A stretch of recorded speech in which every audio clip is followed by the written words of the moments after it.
Hello दोस्तों, एक बार फिर स्वागत है हमारे यूट्यूब चैनल पर।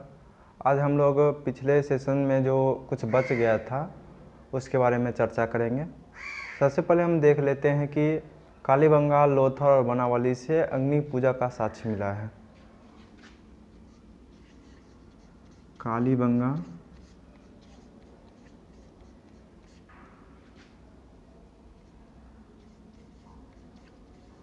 लोथल और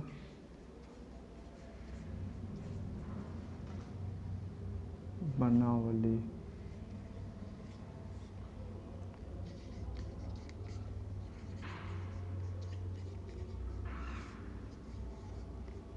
अग्नि पूजा का साक्ष्य मिला है।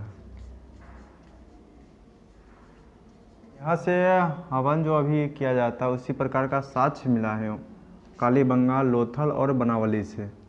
उसके बाद सिर्फ कालीबंगा से बलि प्रथा का साक्ष्य मिला है।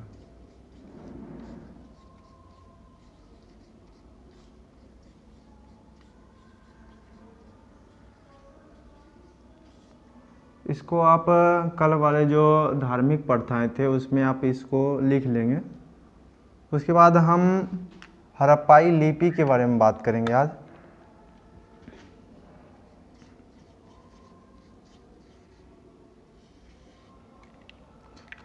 लिपि के बारे में जैसे ही हम बात करेंगे तो लिपि का सबसे पहले इससे पहले भी हम चर्चा कर चुके हैं कि 1853 ईस्वी में सबसे पहले प्रकाश में आया था इसका लिपि।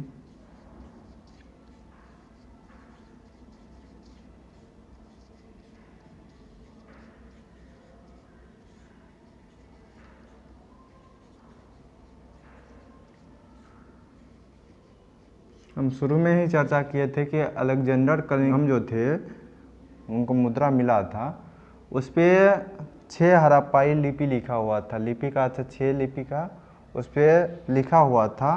तो उसी दिन से माना गया है कि सबसे पहले 1853 ईस्वी में ही लिपि प्रकाश में आया था। कुछ लिपि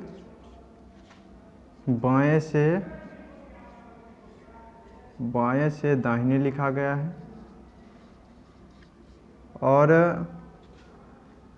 बाएं से दाहिना ये यानी ब्राह्मी लिपि की तरह।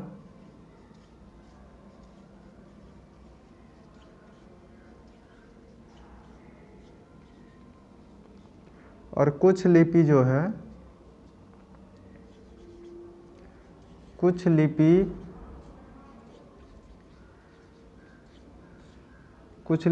दाहिने से बाएं लिखा गया, दाहिने से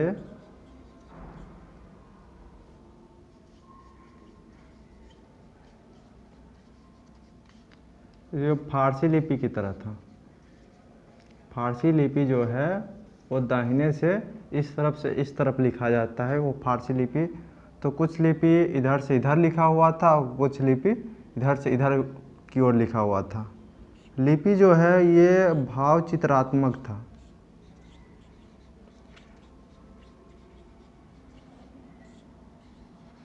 भाव चित्रात्मक में बात किया जाए तो इसमें मछली का चिन्ह बना हुआ था, मछली, चिड़िया का चिन्ह बना हुआ था, चिड़िया बना हुआ रहता था, मानव की आकृति भी।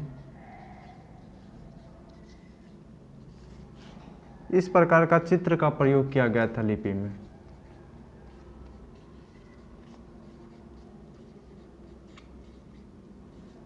अभी जो हम लोग व्हाट्सएप यूज करते हैं तो उसमें बहुत प्रकार के इमोजी का यूज करते हैं। तो उस समय मान लीजिए कि हड़प्पा कालीन सभ्यता में भी एक व्हाट्सएप ही चल रहा था जिस प्रकार आज हम लिख पाते हैं। तो उस समय तो अभी तो कंप्यूटर के द्वारा लिखाया जाता है, लेकिन पहले हाथ के द्वारा ही बना हुआ था। तो जो चित्र बन सके वही चित्र का प्रयोग किया जाता था और अभी भी हम लोग प्रयोग करते हैं। तो ये भी समानता है कि व्हाट्सएप के युग में भी इस प्रकार का चित्र हमें देखने को मिलता है और पहले भी इस प्रकार का चित्र बनाया जाता था। तो अभी भी व्हाट्सएप की बात किया जाए तो मान लीजिए कि हम जिस युग में रह रहे हैं उस युग का अंत हो जाए और कुछ दिन के बाद खुदाई में पता चले कि व्हाट्सएप में कुछ चिन्ह बना हुआ है। और हम लोग क्या करते हैं कि कभी कभी सिर्फ इमेज से ही बात करते हैं कि हम खुश हैं या नाराज़ हैं। तो यह आगे जो वैज्ञानिक आएगा, जो खुदाई करेगा इस सभ्यता का, वो भी इसी प्रकार अनुमान लगाएगा कि यह भाव चित्रात्मक था और क्या लिखा हुआ था इसके बारे में स्पष्ट पता नहीं चल पाता है कि आदमी क्यों खुश है। खुश का जो चिन्ह बनाया गया है, आदमी क्यों खुश है, इसके बारे में पता नहीं चल पाता है। तो हम भी उसी प्रकार उस सभ्यता की जानकारी प्राप्त करते हैं कि जो भी साक्ष्य मिला है, क्योंकि हम मूल रूप से लिपि नहीं पढ़े जाने के कारण हम पुरातात्विक साक्ष्य पर निर्भर हैं। तो इसलिए जो भी साक्ष्य मिला हुआ है उसी के आधार पर हम लोग क्या करते हैं, इस सभ्यता का लेखन करते हैं कि आखिर उस सभ्यता के लोग कैसा था। तो लिपि के बारे में इस प्रकार का चित्र प्रयोग किया गया था। सिंधु घाटी सभ्यता के लोग किस प्रकार के माप तोल का इस्तेमाल करते थे उसके बारे में देख। यहाँ के निवासी 16 या उसके आवर्तक आप गणित में पढ़े होंगे। आवर्तक मतलब होता है इसी से गुणा करने के बाद जो भी अंक प्राप्त होता है उसको आवर्तक कहा जाता है। तो आवर्तक का उपयोग करते थे, जैसे 16 हो गया, 64 हो गया, इसी प्रकार जो इससे गुना हो सके, इसको गुना करने के बाद जो अंक प्राप्त होता है उसके अनुसार इसके आवर्तकों का प्रयोग किया जाता था माप तोल में। अभी भी हम देखते हैं कि कुछ समय पहले तक अभी भी बहुत सारे आदमी बोलते हैं कि 16 आना को 1 रुपया बताया गया था। पहले भी 4 आना चलता था। 4 आना का अर्थ होता था 25 पैसा, 8 आना यानी 50 पैसा। तो अभी कुछ समय पहले तक भी हम बात किया जाए तो 16 के आवर्तकों का उपयोग होता था हमारे समाज में। अभी भी कहा जाता है कि 16 आना बात सच है, यानी पूरा सच है, जिसको हम 100% मानते हैं। तो 100% पहले के आदमी के द्वारा आप सुनते होंगे कि 16 आना बात सच है, मतलब 100% बात सच है। तो उस समय 16 और उसके आवर्तकों का उपयोग होता था, जो अभी तक हमारे समाज में बना हुआ है। तो ये सब भी क्या है, सिंधु घाटी सभ्यता और आज के सभ्यता में समानताएं हैं। सिंधु घाटी सभ्यता के लोग मापना जानते थे।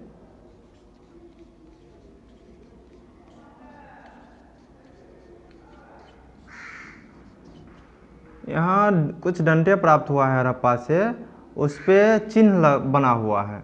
एक कांसे का डंडा भी है।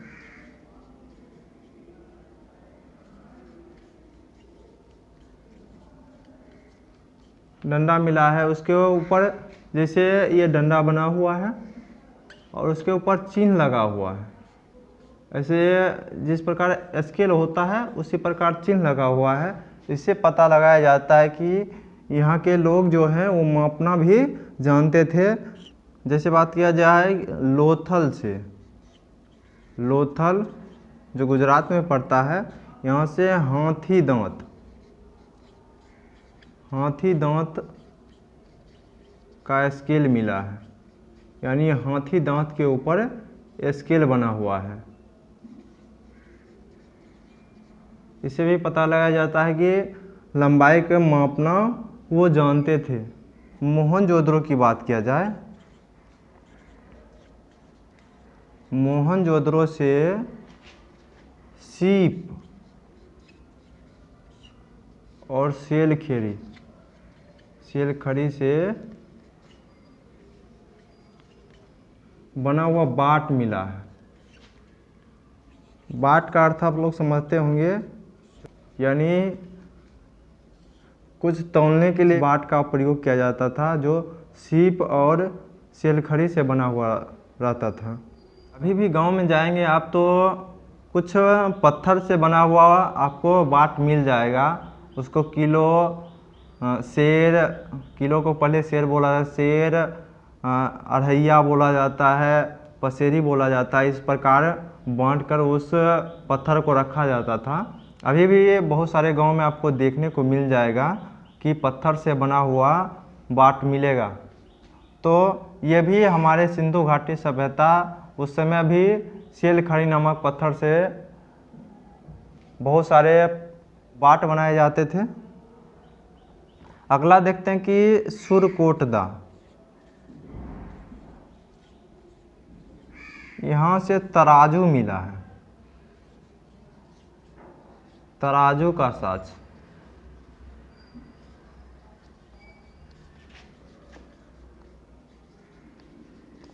तराजू भी मिल गया और बाट भी मिल गया। तो आप इसे अनुमान लगा सकते हैं कि जो वस्तु होता था, वस्तु को तौलकर आदान प्रदान किया जाता था। तो ये सिंधु घाटी सभ्यता का माप तौल था। अब हम लोग सिंधु घाटी के पतन के बारे में बात करते हैं कि आखिर इस सभ्यता का पतन कैसे हो गया। तो कुछ अचानक पतन के बारे में कुछ विद्वानों का मानना है और कुछ विद्वानों का मानना है कि इनका पतन जो है वो क्रमशः हुआ है, यानी धीरे धीरे हुआ है। अचानक पतन के बारे में किन किन विद्वानों का मत है, ये परीक्षा में ज़्यादा प्रिय टॉपिक रहा है। तो उसके बारे में हम देख लेते हैं कि अचानक पतन के बारे में किनका किनका कहना है कि अचानक पतन हुआ है। अचानक पतन में कुछ तथ्य दिया हुआ है, उसको हम पहले लिख लेते हैं कि किस किस तथ्य के आधार पर बताया गया कि इसका अचानक पतन हुआ है। जैसे बाढ़ हो गया, भूकंप हो गया, भूकंप, आर्यों का आक्रमण,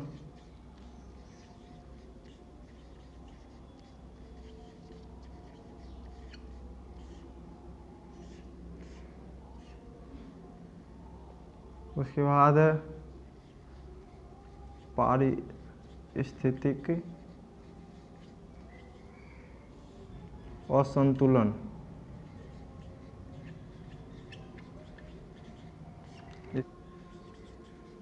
आग लगाकर सामूहिक हत्या,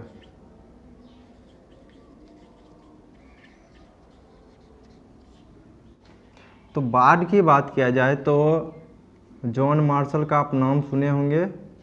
जॉन मार्शल का कहना है कि इस सभ्यता का अंत या तो बाढ़ के द्वारा हुआ होगा या भूकंप के द्वारा हुआ होगा। तो बाढ़ और भूकंप में दोनों में जॉन मार्शल आते हैं। बाढ़ में एक और शख्स का नाम आता है, वो है मैके। इसका पूरा नाम जो है वो अर्नेस्ट मैके है, तो हम सिर्फ मैके शॉर्ट में लिख दिए हैं। भूकंप हो गया जॉन मार्शल, और आर्यों का आक्रमण जो है वो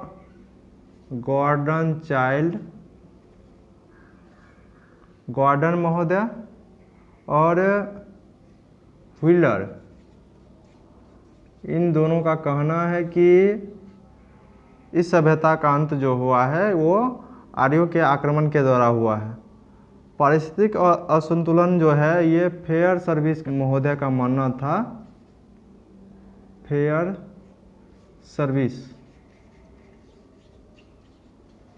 सर्विस महोदय का मानना था कि पारिस्थितिक असंतुलन के कारण इस सभ्यता का अंत हुआ है। और आग लगाकर सामूहिक हत्या की बात किया जाए तो ये हमारे भारतीय विद्वान हैं डी कोशाम्बी।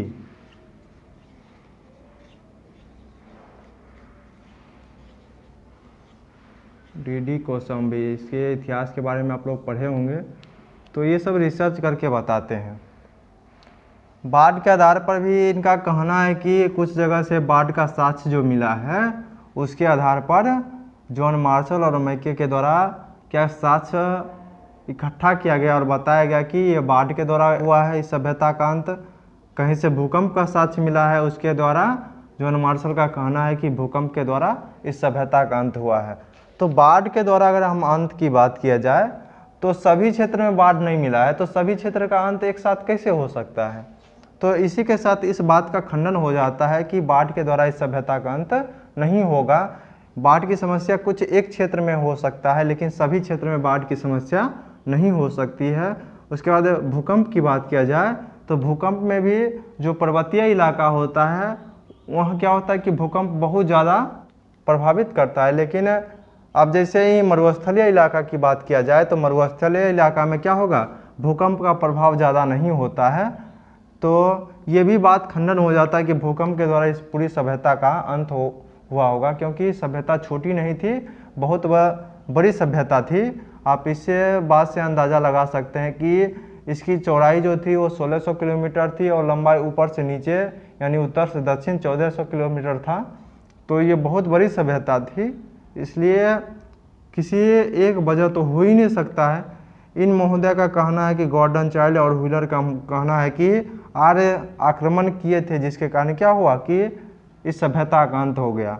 अगर आर्य आक्रमण किए होंगे तो आर्य जो आए थे ये ग्रामीण क्षेत्र में रहते थे और सिंधु घाटी सभ्यता जो है वो शहरी सभ्यता है। तो ये आक्रमण करके आएंगे तो ये क्या करेंगे, उस पर आक्रमण करके उसके घर को तोड़ के खुद फूस के घर में रहेंगे, ऐसा हो ही नहीं सकता है। क्योंकि अगर वो उस समय आक्रमण किए होते तो क्या होता है कि उस सभ्यता के बारे में जानकर और उस प्रकार का ही मकान बनाते। लेकिन दूसरी नगरीकरण का जो साक्ष्य है वो आपको मौर्य काल के समय आपको दिखाई पड़ेगा दूसरी नगरीय सभ्यता। लेकिन तब तक जो है इसके बीच में इतना जो गैप है 1500 साल का, तो इस गैप को भरने के लिए आर्य तो आक्रमण इतना दिन में तो नगर का विकास कर ही नहीं पाए। तो इससे हम नहीं कह सकते हैं कि आर्य के आक्रमण के द्वारा ही इस सभ्यता का अंत हुआ है। पारिस्थितिक असंतुलन जो है ये कुछ हद तक सही माना जाता है। ये फेयर सर्विस महोदय का कहना था कि पारिस्थितिक असंतुलन कोई भी सभ्यता का अंत ये सबसे बड़ा कारण होता है। उसके बाद आग लगाकर सामूहिक हत्या जो है ये डीडी कोशाम्बी का मानना है कि आग लगाकर आर्य समाज के लोग आए और आग लगाकर क्या किया गया, सामूहिक हत्या कर दिया गया। इसका साक्ष्य भी वो जुटाए हैं कि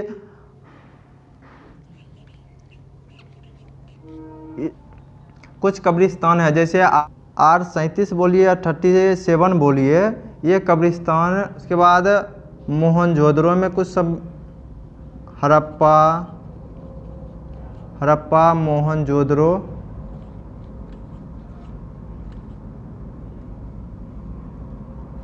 मोहनजोदड़ो और हरियाणा के हिसार जिला से कुछ कब्रिस्तान मिला है। और कब्रिस्तान के आधार पर इनका कहना है कि ये लोग को सामूहिक हत्या किया गया था। जैसे R37 जो है यहाँ 37 लोगों की एक साथ लाश मिली है हड़प्पा से, तो इसके आधार पर इनका कहना है कि सभी लोगों को क्या किया गया था कि आग लगाकर सामूहिक हत्या कर दी गई थी। तो लेकिन आप 37 लोग और कुछ ही क्षेत्र में इस सभ्यता को आग लगाकर अगर अंत कर दिया जाए, लेकिन ये सभ्यता छोटा है नहीं जो पूरे लोग को जलाकर राख कर देगा। तो ये भी इस बात का भी खंडन हो जाता है कि इस सभ्यता का अंत तो इसके द्वारा नहीं हुआ होगा। तो इन महोदय का कहना था इसके द्वारा क्या हुआ कि इस सभ्यता का अचानक पतन हुआ था। अचानक पतन की बात किया जाए तो लगभग 1900 ईसा पूर्व तक इसका जो महत्वपूर्ण नगर था हड़प्पा और मोहनजोदड़ो का अंत हो गया था। हड़प्पा और मोहनजोदड़ो का अंत, ये दोनों शहर का नाम धीरे धीरे मिलना बंद हो जाता है। किस सभ्यता, मेसोपोटामिया की सभ्यता में इन दोनों नगरों का नाम मिलना बंद हो जाता है। इसके आधार पर पता लगाया जाता है कि सभ्यता का अंत जो है वो 1900 ईसा पूर्व तक हो गया था। और ऐसा भी हो सकता है कि व्यापार बंद हो गया होगा। तो लेकिन इतिहासकार का जो मानना है, कुछ इतिहासकार मानते हैं कि शायद व्यापार बंद हो गया होगा और कुछ इतिहासकार का मानना है कि इतना ईस्वी तक हड़प्पा और मोहनजोदड़ो नामक नगर का पतन हो चुका था। और इसके बाद भी कुछ नगर बचे हुए थे जिसको हम ताम्रपाषाणकालीन संस्कृति में पढ़े थे, वो नगर बचे हुए थे और उसमें भी कुछ हड़प्पाई गुण पाए गए थे, हड़प्पा सभ्यता का कुछ गुण पाए गए थे, उसके बारे में हम देखते हैं। यहाँ से जो हथियार है जितना भी मिला है वो आक्रामक हथियार है, आक्रामक हथियार है। तो इसके आधार पर पता लगाया जाता है कि यहाँ के लोग लड़ाई नहीं करते थे। और आक्रामक हथियार, आप लोग सोचते होंगे कि आक्रामक लिखा हुआ है और लड़ाई नहीं करते होंगे, ऐसा हो ही नहीं सकता है। तो जितना भी रक्षात्मक हथियार होता है उससे युद्ध और लड़ाई होने की संभावना बहुत ज़्यादा होती है। रक्षात्मक जो हथियार होता है, रक्षात्मक हथियार और आक्रामक हथियार में यही अंतर है कि रक्षात्मक हथियार का उपयोग आप दूसरे से लड़ाई करने में, आक्रामक हथियार का उपयोग शिकार करने में ज़्यादा उपयोगी होता होगा आक्रामक हथियार का। जैसे रक्षात्मक हथियार की बात करते हैं तो जिस समय युद्ध कला की विकास हुई थी तो उस समय तीर कमान के साथ, सिर्फ तीर कमान नहीं, तीर कमान के साथ कवच और कुंडल की भी बात होती है कि कवच तीर को सीने पर लगने से रोकता था। उसके बाद तलवार के साथ और ढाल की भी बात होती है। अभी भी सैनिक जैसे ही बात करते हैं तो किसी भी देश का रक्षा मंत्रालय बोला जाता है, आक्रामक मंत्रालय नहीं बोला जाता है, रक्षा मंत्रालय बोला जाता है कि हम अपनी रक्षा के लिए इसका उपयोग कर रहे हैं। तो जैसे ही रक्षात्मक हथियार आएगा वो हथियार क्या होगा, दूसरे से लड़ाई करने या युद्ध करने में उसका उपयोग किया जाता है। लेकिन जैसे ही आक्रामक हथियार की बात किया जाए तो आक्रामक हथियार जितना भी होता है वो खास करके या तो उसका उपयोग फसल काटने में हो सकता है या जानवरों को मारने में हो सकता है, शिकार करने में हो सकता है। तो ये सब हथियार, आक्रामक हथियार मतलब कि उससे सिर्फ मार सकते हैं, अपना बचाव नहीं कर सकते हैं।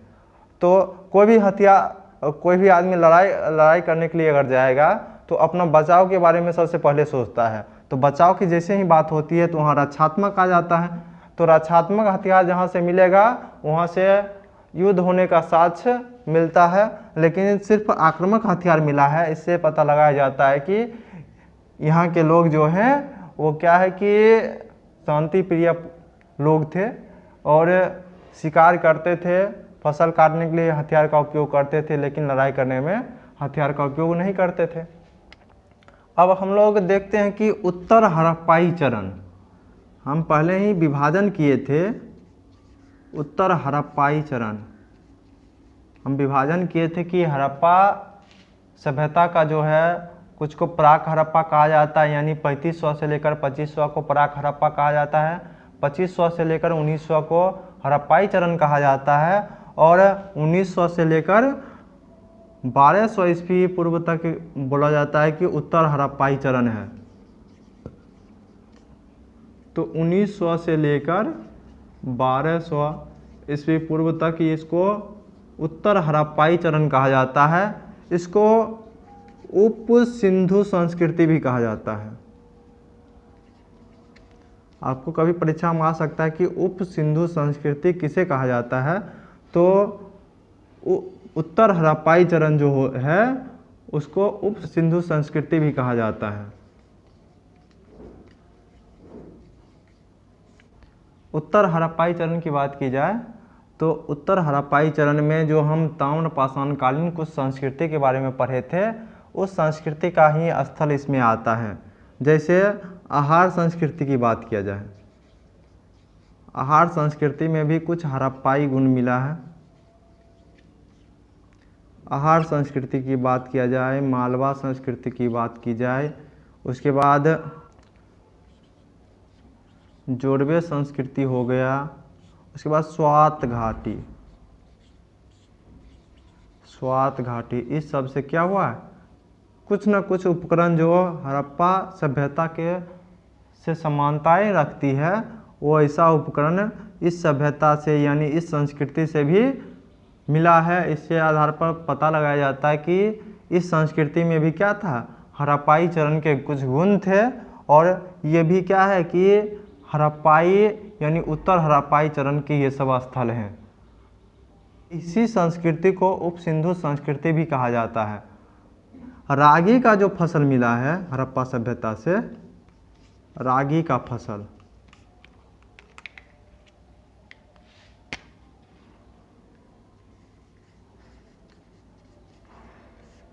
ये सिर्फ दक्षिण भारत से मिला है।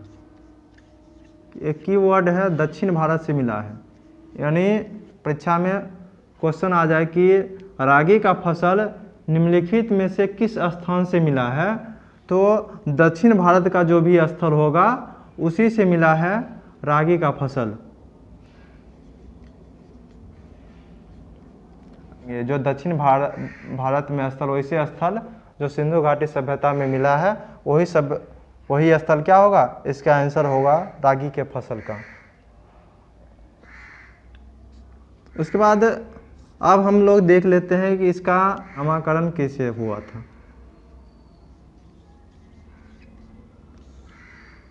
नामकरण की बात किया जाए तो कभी बोला जाता है सिंधु घाटी सभ्यता, कभी हड़प्पा सभ्यता, और कुछ समय पहले तक इसको सिंधु और सरस्वती नदी की सभ्यता भी बोला जाता था।